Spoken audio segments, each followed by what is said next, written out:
thirsty. Whatever, your wish, our command. Third quarter now. That's fielded in the end zone. And no run back here. This will be a touchback, and it comes out to the 25-yard line. The Seattle now ready to march out of the field. They're down here, but very much in this game. What's the tonality of a coach's talk when a game is within striking distance like this at intermission?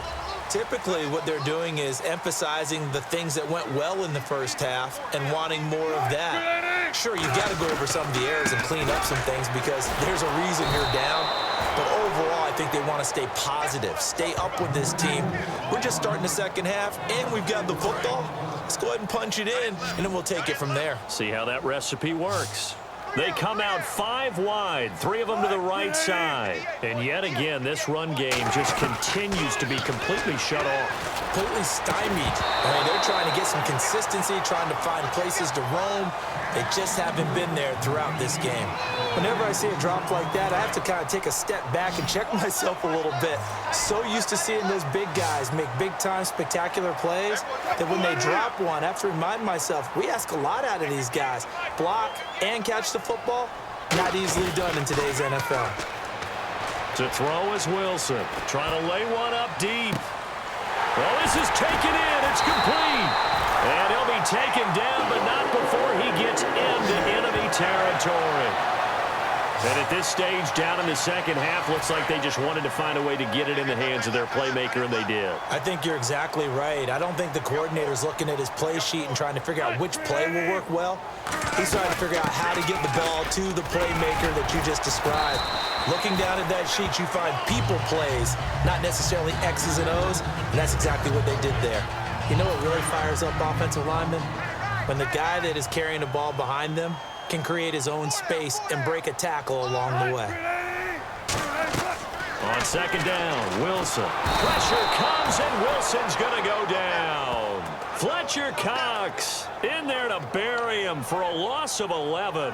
Well, the beauty of screen passes is they take a little time to develop, and they can often hit big, but sometimes they take too long to develop, and sometimes you get sacked. Yeah, what's perfectly called for a defense to attack a screen? Typically a blitz, and even though people think that the screen operates against the blitz, if you have the blitz called and you still cover the screen, now that allows your blitzers to get there. A good pickup there at 22. He's such a good route runner. Shows it there on third down. Very proficient and a good pass. And you know what I've observed over the years in the NFL?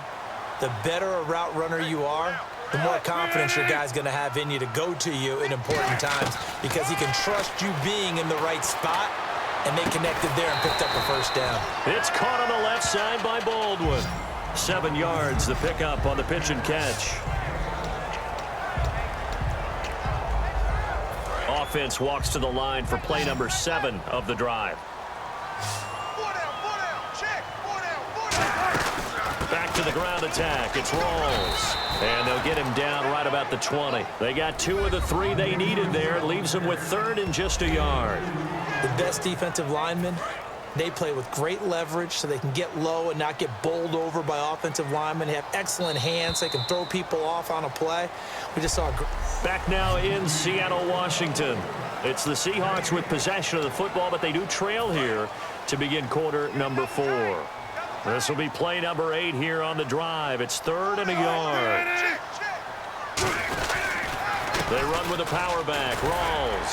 And he takes it down to the 13 and picks up the first. Call it a gain of 7, and it gets him a new set of downs. Everyone understood their role on that play. 3rd and 1.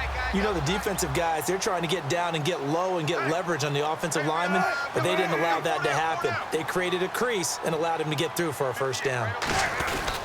First down, this is Rawls. And he's going to get about 4 down inside the 10 to the 9. And that's exactly what you want on a first down run. Pick up 5 yards, bring up 2nd and 5.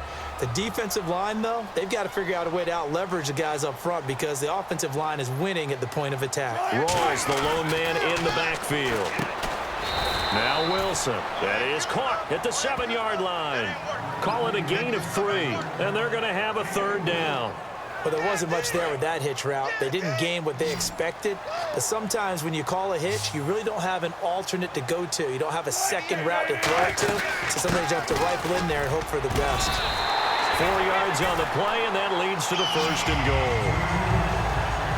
On 3rd down, that's a good job of situational football and understanding where the 1st down marker was and getting there. Time for a break. We're back to see what happens after this.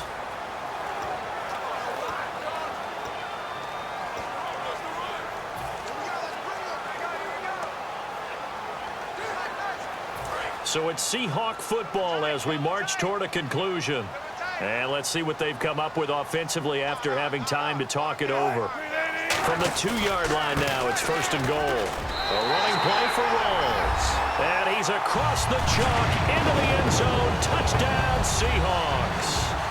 Thomas Rawls taking it in from 2 yards out. And the Seahawks just an extra point away from tying this thing up. And no sweat, he puts it through, and we are tied here in the 4th. So that one a 13-play drive in total. And it's Thomas Rawls who finishes it off with a touchdown run. So here comes the kickoff now, all even here in this 4th quarter. That'll be taken in the end zone.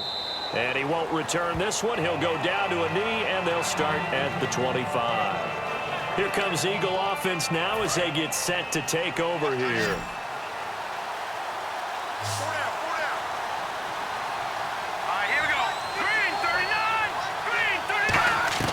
Back to throw, Wentz.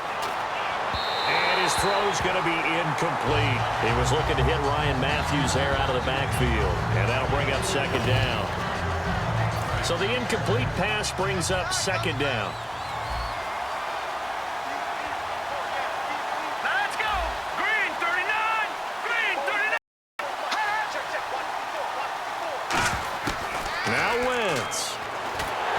And that one goes incomplete. He's maybe lucky it wasn't a fumble as he got hit as he threw it. The good signal callers would never go back in the huddle and play the blame game because they need those guys to protect him. But on that last one, his offensive line, they lost their leverage very quickly, and that's why they were able to get to him and hit him as he tried to throw the football and force an incompletion. And incomplete. He had nowhere to throw, so he just tossed it away. But that brings up 4th. Sometimes the coverage is so good, no matter what you're doing on offense, you just can't shake anyone free. They try their best to find someone open, but they took away every passing alley, every angle, and shut the play down.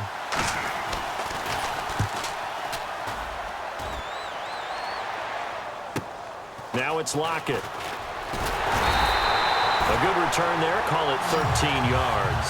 And it'll be Seahawk football, 1st and 10. The Seattle offense now set to come back out on the field. And that last drive, a long drive, but not just that. They had a great air attack going. Do they stick with that?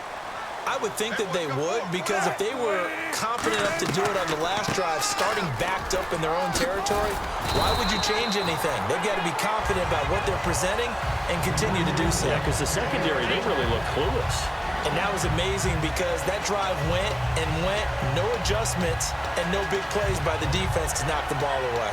Really tough drive, but that run helped salvage something there because now there's something positive that came out of it. They got to see good blocking, good push by the offensive line, wide receivers trying to get involved, a good run by the back, and now maybe it'll be a catalyst for them to look at going forward, watching it on tape. Maybe they can keep incorporating that type of a run into their offense. They go again with Rawls. And he is going to lose yardage here. He lost 2 there, and it's 3rd down.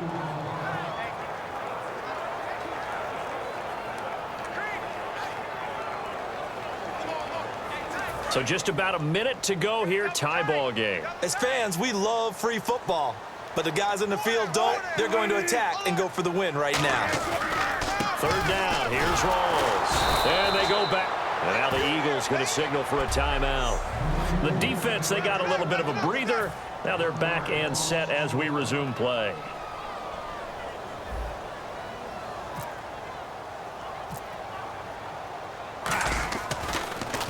His first punt, 45 yards. This looks good as well. And this is going to hit the goal line and continue on into the end zone for a touchback. Philadelphia getting set to take the field. They have a little bit of time here to get into field goal range. Not much. A tie game, you don't want to do anything crazy, right? I agree with you on that one. Risk reward, okay? If you go for it, what is the absolute reward on this? But the risk is probably greater. Run the clock out, get to overtime, and try and win it there. All right, we'll see if they do just that. They'll come out in the pistol. They'll give it to him right up the gut. And he's going to lose yardage and be backed up to the 20. And here in overtime, if the team that receives the ball scores a touchdown, it's over. If they don't, we can still have some more football. That's exactly right. If they go down and kick a field goal, the other team gets a possession to either match it or score a touchdown to win the ball game. If both teams kick field goals, the next team to score wins. But if the receiving team throws a pick six or fumbles the ball and it gets picked up by the defense and they score, the game is over at that point. Tyler Lockett now with a return. And his guys are going to start their drive right at the 20-yard line. Here come the Seahawks now, set to take over on offense. They control their own destiny here. They have the football in overtime. Obviously, a touchdown would win it. And I think teams around the league are still adjusting to the idea of going downfield, scoring a touchdown wins the game, because they were used to just going downfield and trying to get in field goal range to win a game. Still having to make that transition. Let's face it now, the ones who are doing it best know they need to go down, attack, put the ball in the end zone, and not leave it up to a field goal and give the other team a chance. Yeah, as we said, they control their own destiny now. On second down, Rawls. He'll get about 3 as he's taken down at the 23. Fletcher Cox there for the tackle. Tough day. Tough sledding right there, and it's been that way the entire game. Not a whole lot of room to ramble for him. Yeah, you're right. It's been that way all afternoon. Didn't get a whole lot better there. Now it's Wilson. Oh, so close but incomplete. Could have been a big turnover in overtime if he'd held on. Instead, though, it's 4th down. Here's John Ryan now. On for a very important punt here in overtime. He's averaging just under 50 yards a punt as he gets this away. Sproles, the return. So a change of possession here on the punt. And the offense will come back onto the field for the 1st and 10. Here's the Philadelphia offensive unit now as they head out to take over possession. Their defense did its job, got the stop. All they need is 3, and this is over. Couldn't have done much. Oh, and the ball's out. Matthews loses it. And he's free going down the left side. It's a foot race. And they bring this one back. It's a fumble recovery and a Seattle touchdown. Still